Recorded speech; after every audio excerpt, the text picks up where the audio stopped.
Perhaps there were 60 million American bison before European settlers began to reshape the New World.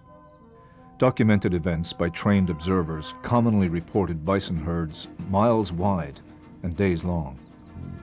Bison ranged widely across much of the continent, the largest bodied and most numerous big game species of post-Ice Age North America. But by the close of the 19th century, only 1,000 or so wild bison remained to this world. The miracle of the American bison is one of evolutionary survival, great abundance, near extinction, recovery, and lost identity. It is also a story that exemplifies the slaughter wrought by the most spectacular human expansion in Earth's history. 13,000 years ago, a somewhat larger ancestor of the modern bison roamed a much different North American landscape. Some paleoecologists believe that by 10,000 years ago, all mammals larger than the bison had disappeared as a result of glacier disturbances and overkill by prehistoric humans.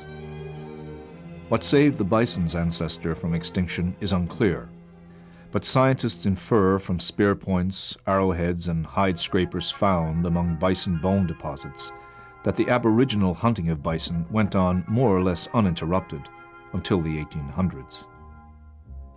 Today, North America supports two species of bison, the plains bison and the wood bison. The more well-known plains bison of the central grasslands dominates numerically, with combined wild and private herds reaching 30,000 animals. Only about 3,000 wood bison survive today in the aspen parkland and the boreal forest regions of western Canada. Before the arrival of horses, the oceans of relatively slow-moving plains bison were everything to Native Americans. The tribes of the plains had many uses for bison: food, clothing, shelters, tools and weapons, and they believed that a benevolent spirit sent waves of bison out onto the grasslands each spring for their use. But this simple, supremely difficult and yet idyllic native lifestyle, and wildlife in general, was soon crushed under the weight of manifest destiny, the belief that the expansion of civilization across the American continent was inevitable and justified by any means, including the exploitation of natural resources. The American bison was particularly vulnerable to a spectrum of world-changing events, including misguided political and economic factors like Native American affairs and the domestication of the great tallgrass prairie. The crash began for the bison in the 1700s with a rapid influx of people, horses, and firearms, technologies that invited slaughter. But as Anglos swarmed the plains, the pace of bison killing increased exponentially in the 1800s, augmented first by horse-drawn wagons and then by the boom of railway systems. At least one new super-efficient firearm, the Sharp's buffalo rifle, was developed specifically for bison, even as the magnificent animal approached extermination.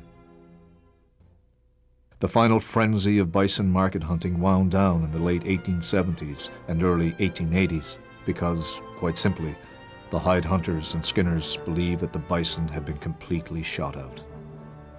The United States government had been working on bison too, indiscriminately killing tens of thousands of the great beasts in an effort to undermine the nomadic hunter-gatherer culture of the plains tribes and force them onto reservations. The peak of a new agricultural-based society, the Great Society, was right around history's bend, which seems to summarize why the almost complete depopulation of bison was tolerated and abetted by Anglo-Americans. Bison turned the sweet, wild grasses of the Great Plains and the Grand Prairies into more bison, which wasn't nearly efficient enough for a burgeoning Great Society. America's population explosion required domesticated grasses like wheat, barley, rice, and millet, and the more docile protein of beef cattle, all of which brought bison into the iron sights of progress. Cattle diseases like brucellosis, tuberculosis, tick fever, and other maladies probably rivaled hunting as the main destroyer of bison in the late 1800s. Cattle and bison belong to the same family of ungulates and have a very comparative breeding, gestation, and calf production cycle. Mature bison are larger than most, but not all of the cattle species. A mature bison bull can weigh well over a ton, and cow bison commonly weigh 1,200 pounds. Although both bison and cattle may appear dull and slow, the wild bison is anything but that. Bison can leisurely travel more than 10 miles for forage or when seeking water, and they'll do 50 miles in 12 hours when disturbed. Further, they can sprint to a rather amazing 38 miles per hour. River crossings pose very little concern, and bison have the ability to leap barriers 6 feet tall. Bison are gregarious animals, and they arrange themselves in social groups according to sex, age, season, and habitat. Mature bulls live individually or in small bachelor herds. Cow groups are often composed of females and calves, males less than 3 years of age, and a few older bulls, all led by a dominant cow. Mature prime bulls enter these cow-led herds as the fall breeding season approaches. If the bison is the symbol of the American West, then he is certainly also the symbol of the American conservation movement. And what started as a buffalo hunt in the year 1883 for a young tenderfoot became the flashpoint for America's first private organization chartered to address the depletion of the nation's wildlife resources. The greenhorn bison hunter was an ambitious visionary named Theodore Roosevelt, and at a mere 27 years of age, the conservancy he founded in 1887 was the Boone and Crockett Club.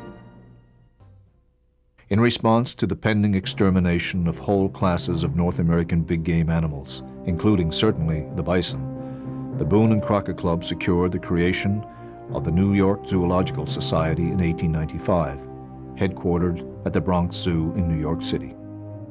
Its purpose was to establish last refuges for the remnant herds of vanishing big game animals for scientific investigation, display, and public awareness. A decade later, at the insistence of Roosevelt and fellow Boone and Crockett Club member William T. Hornaday, the New York Zoological Society spawned the American Bison Society. The objective? Save the bison from extinction. As a first step in 1908, the Boone and Crockett Club raised private funds through the Bison Society and purchased land in western Montana, establishing the National Bison Refuge, the first of many national wildlife refuges. To this day, the National Bison Refuge and Yellowstone National Park, also originally protected through the efforts of Boone and Crockett Club members, are the best places to observe these massive beasts in an open-range setting. By 1930, the Bison Society's efforts seemed so successful that the group disbanded. With bison approaching 500,000 head, the symbol of the American West seemed secure. The truth, however, was that for 30 years, many of those 500,000 bison had been manipulated genetically in an effort to create a super cattle hybrid. The modern result is that very few bison herds today are genetically pure.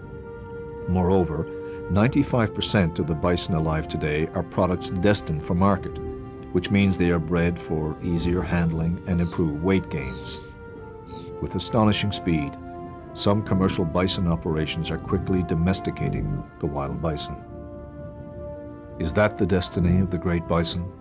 To be cut back to near extinction, saved, and then slowly transformed into a domestic species? Recently, the Wildlife Conservation Society, formerly known as the New York Zoological Society, in collaboration with the International Union for the Conservation of Nature, met to discuss the fate of the wild bison. There were two landmark outcomes: the renewal of the American Bison Society and the beginning of the process to save the last of the pure strain bison. Envisioning wild animals free of commercial alterations, bison experts pleaded for conservation herds of relatively unmanaged, genetically pure bison.